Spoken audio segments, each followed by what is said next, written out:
ताज्या बातम्या पाहण्यासाठी 4K चॅनलला सबस्क्राईब करा व बेल आयकॉनवर क्लिक करा, म्हणजे ताज्या आणि ताबडतोब बातम्या आपल्याला दिसतील. धन्यवाद. नमस्कार. आजकाल मराठा संघर्ष चालू आहे मराठा रिझर्वेशनसाठी, आरक्षणासाठी. तर याबद्दल आपल्याला काय वाटतं, आपली भूमिका काय आहे? मराठा आरक्षण हा खरं तर मराठा समाजाचा अधिकार आहे. अनेक त्या ठिकाणी नेतृत्वानी फार मोठा संघर्ष या मराठा आरक्षणासाठी केलेला आहे आणि मराठा क्रांती मोर्चाच्या माध्यमातून मराठ्यांची ताकद यापूर्वी सुद्धा या महाराष्ट्राने अनुभवलेली आहे. हे सगळं सुरू असताना त्या ठिकाणी भारतीय जनता पार्टी म्हणून मराठा आरक्षणाला सगळ्यांचा पाठिंबा आहे आणि प्रत्येक जण त्या ठिकाणचं आमचं नेतृत्व, आमचं राज्यस्तरीय नेतृत्व हे त्या ठिकाणी पाठिंबा या विषयात देतोय आणि त्यामुळे मराठा आरक्षण नक्की मिळालं पाहिजे आणि ते नुसतं आरक्षण नको तर कायद्याच्या कसोटीवर टिकेल असं आरक्षण मिळालं पाहिजे, ही आमची भूमिका आहे. 2-3 वेळा प्रयत्न पण केला, पण कायद्याच्या कसोटीत कोर्ट टिकत नाही. असं का होतं? म्हणजे मुळात ह्यातलं जे गमक आहे, ह्यातलं जे मर्म आहे ते मराठा समाजाने समजून घेतलं पाहिजे. मराठा आरक्षण जर का खऱ्या अर्थानं या महाराष्ट्राला कोणी देऊ शकलं तर ते देवेंद्रजी फडणवीस यांनी दिलेलं आहे. यापूर्वी या महाराष्ट्राने 11 मराठा मुख्यमंत्री बघितले. समाजाचा मुख्यमंत्री, समाजाचे सगळं मंत्रिमंडळ असताना सुद्धा कधीही त्या मंत्र्यांना हे वाटलं नाही की आम्ही आमच्या समाजासाठी काहीतरी करू. मराठ्यांची पोरं त्यांना पाहिजेत, पण फक्त त्यांच्या मागे फिरण्यासाठी, त्यांना त्या ठिकाणी गर्दी जमवण्यासाठी ही भूमिका त्या ठिकाणी मराठा मुख्यमंत्र्यांनी, मराठा नेत्यांनी ठेवली. पण या राज्यामध्ये देवेंद्रजी फडणवीसांना यावं लागलं आणि त्यावेळेला जे त्यांनी आरक्षण दिलं ते पूर्णपणे गायकवाड कमिशन बसवून, आयोग बसवून मराठा समाज मागास कसा याची आकडेवारी तयार करून, अहवाल तयार करून ते सादर केलं आणि त्या बेसवरती आरक्षण दिलं. आणि आपण बघितलं की कायद्याच्या कसोटीवर टिकणं म्हणजे काय, तर हायकोर्टामध्ये जेव्हा याला चॅलेंज झालं, मुख्यमंत्री महोदय तेव्हा देवेंद्रजी फडणवीस साहेब होते, त्यांनी त्यात स्वतः जातीनं लक्ष घातलं.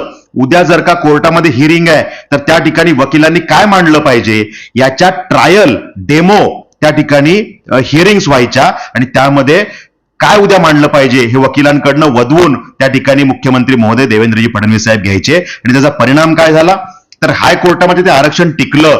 त्या ठिकाणी मराठ्यांचा विजय झाला. फडणवीस साहेबांनी दिलेलं आरक्षण टिकलं, हा आपला पहिला विजय होता.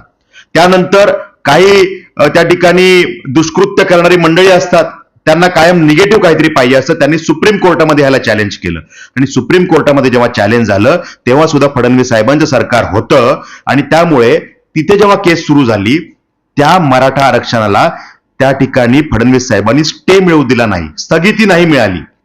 जर का त्यात चुकीचं काही असतं, ते आरक्षण चुकीचं असतं तर ताबडतोब त्याला स्टे मिळाला असता, पण स्टे मिळाला नाही कारण वकिलांनी बाजू चांगल्या पद्धतीनं मांडली. आणि आपल्या समाजाचं दुर्दैव म्हणा की त्या ठिकाणी फडणवीस साहेबांचं सरकार दुर्दैवानं गेलं आणि त्यानंतर जे काही महाविकास आघाडीचं सरकार या राज्यात आलं, त्यांनी जेवढ्या आत्मीयतेने, जेवढ्या तळमळीने मराठा समाजाचा विषय सुप्रीम कोर्टात मांडायला पाहिजे होता तो मांडला नाही. वकिलांना शेवटी काहीतरी फिडिंग द्यावं लागतं, त्यांना मांडण्यासाठी मटेरियल द्यावं लागतं, त्यांना नॉलेज द्यावं लागतं, त्यांना कागदपत्र द्यावी लागतात, त्यांना मटेरियल पुरावा द्यावे लागतात. ते या सरकारने न दिल्यामुळे, ती बाजू भक्कमपणे न मांडल्यामुळे महाविकास आघाडी सरकारच्या काळामध्ये हे आरक्षण गेलं. अनेक वेळेला मुकुल रोहतगी वकील असतील, अनेक वकिलांनी सांगितलं की या सरकारकडनं आम्हाला जे मटेरियल पाहिजे ते वेळेवर मिळत नाहीये आणि त्यामुळे सुप्रीम कोर्टामध्ये हे आरक्षण टिकलं नाही. मग ह्याचे दोषी कोण? याच्यामध्ये महाविकास आघाडी सरकारने मिळालेलं आरक्षण घालवलं ते दोषी, या पूर्वीच्या अनेक मुख्यमंत्र्यांनी आरक्षण दिलं नाही ते दोषी, की मराठ्यांना आरक्षण देणारे आणि हायकोर्टात आणि सुप्रीम कोर्टामध्ये टिकवून दाखवणारे फडणवीस साहेब दोषी? हा प्रश्न आज तयार झालेला आहे. आणि त्यामुळे आपल्याला कुठल्या नेत्याच्या मागे जायचं नाही. मराठा समाजाला आरक्षण मिळालं पाहिजे ही प्रत्येक मराठ्याची भावना आहे आणि ते मराठा म्हणून मिळालं पाहिजे. आणि त्यामुळे या सगळ्या संघर्षाकडे आपण या दृष्टीने बघितलं पाहिजे की उगाच कुठल्या तरी नेत्याला टार्गेट करायचं, एखाद्या व्यक्तीला टार्गेट करायचं, हे करण्यापेक्षा आपण आपली भूमिका जी आहे, आपल्याला आरक्षण मिळालं पाहिजे, त्यासाठी वेगवेगळे मार्ग काय यावरती आपण अभ्यास करून त्या विषयाचा संघर्ष केला पाहिजे. आता हा संघर्ष सुरू आहे. मराठ्यांना आरक्षण मिळालं पाहिजे, सगळ्यांची भूमिका आहे. सरकार राज्यातलं आहे ते ह्यासाठी पॉझिटिव्ह आहे आणि 100% हे आरक्षण मिळणार. सन्माननीय मुख्यमंत्री महोदयांनी सांगितलेलं आहे, शपथेवरती सांगितलेलं आहे, फडणवीस साहेब त्या ठिकाणी सांगतायत आणि त्यामुळे आरक्षण नक्की मिळणार आहे. त्यासाठी आपण जो संघर्ष करायला पाहिजे तो आपण सगळे मिळून करतच आहोत. पण जरांगे पाटील यांनी आजकाल उपोषण चालू आहे, त्यांची परिस्थिती खूप गंभीर आहे. याबद्दल सरकार त्याकडे पूर्ण लक्ष देणार आहे. जरांगे पाटील हे आपलं नेतृत्व आहे आणि त्यांनी जो विषय मांडलाय त्यांची भावना ही त्यांनी मांडलेली आहे की सरसकट आम्हाला कुणबी विषयामध्ये आरक्षण द्या. आता ते करत असताना आरक्षण देणं का न देणं यामध्ये सरकारची भावना देण्याच्या बाजूनी आहे, म्हणजे सरकार पॉझिटिव्ह आहे. पण ते करत असताना त्याला काही तांत्रिक बाबी आहेत त्या तपासाव्या लागतील. आज नुसतं आरक्षण दिलं, सरसकट कुणबी दिलं आणि जर का उद्या त्या कोर्टात टिकलं नाही तर परत हीच मंडळी ह्याच्यामध्ये जी काही मंडळी इन्व्हॉल्ड आहेत ते असं म्हणू शकतील की बघा परत फसवणारं आरक्षण दिलं. त्यामुळे आरक्षण देत असताना ते टिकणारं आरक्षण दिलं पाहिजे आणि आपण पण टिकणारं आरक्षण घेतलं पाहिजे आणि त्या दृष्टीने सरकारची पावलं पडतायत. आपण थोडा वेळ दिला पाहिजे. त्या दृष्टीने जर का आपण टिकणारं आरक्षण घेतलं तर पुढच्या पिढीचं भलं होऊ शकेल. आजकाल ठिकठिकाणी कायदा सुव्यवस्थेची परिस्थिती गंभीर परिस्थिती निर्माण झाली. आपण बघतो काही आमदारांची घरं झाली, आज पण भरपूर काय झालं. याबद्दल आपण जनतेला काय सांगणार, मराठा समाजाला काय सांगणार? मराठा समाजाला हा संदेश या निमित्तानं द्यायचा आहे की मराठा आरक्षण हा आपला अधिकार आहे, हक्क आहे, तो आपल्याला मिळवायलाच पाहिजे. पण त्याच वेळेला आपल्याला हेही लक्षात ठेवावं लागेल की संपूर्ण जगाला आदर्श देण्याचं काम मराठा समाजाने केलं. मराठा क्रांती मोर्चा जेव्हा झाला तेव्हा लाखोंचे मोर्चे, कुणीही नेतृत्व नव्हतं तरी सुद्धा लाखोंचे मोर्चे हे त्या ठिकाणी झाले आणि एकही गालबोट लागणारी घटना घडली नाही. हे आपला आदर्श आहे, हा आपला आदर्श आपण लोकांना दिलेला आहे. मग अशा वेळेला काही लोकांची घरं जाळून किंवा अशा गोष्टी करून विध्वंस करून यात काही त्या ठिकाणी होऊ शकेल असं नाहीये. एखाद्याच्या घरामध्ये मुलं बाळ आहेत, त्याचाही परिवार आहे, ती घरं जाळून जर का आपण त्या ठिकाणी काही करणार असू तर अशा विध्वंसक गोष्टीचं, हिंसेचं समर्थन करता येणार नाही. आपल्याला संघर्ष करावा लागेल का तर 100% करावं लागेल, पण हिंसा ही त्याच्यावरचं उत्तर असू शकत नाही. आणि मग ह्या आंदोलनाची दिशा भरकटत जाईल.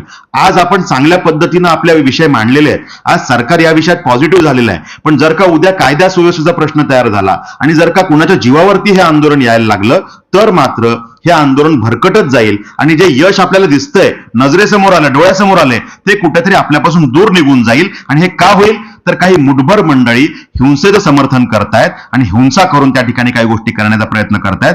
त्यामुळे या गोष्टीमध्ये आपल्याला नुकसान होऊ शकेल. त्यामुळे थोडं पेशन्स ठेवणं, संयम ठेवणं, संघर्ष नक्की करणं, संघर्ष कडक पद्धतीनं करणं, पण हिंसेचं समर्थन न करणं, हा बॅलन्स आपल्याला मराठा समाज म्हणून ठेवावा लागेल. आपण सांगितलं की थोडा वेळ द्यावा, एक असे आंदोलन सर किती वेळ द्यावा, महिने, 2 महिने, वर्ष? आपण ह्यात समजून घेतलं पाहिजे की मराठा समाजाने महाराष्ट्रातल्या नेत्यांना 60-70 वर्ष दिली ना, कधीच या विषयाची चर्चा सुद्धा झाली नाही.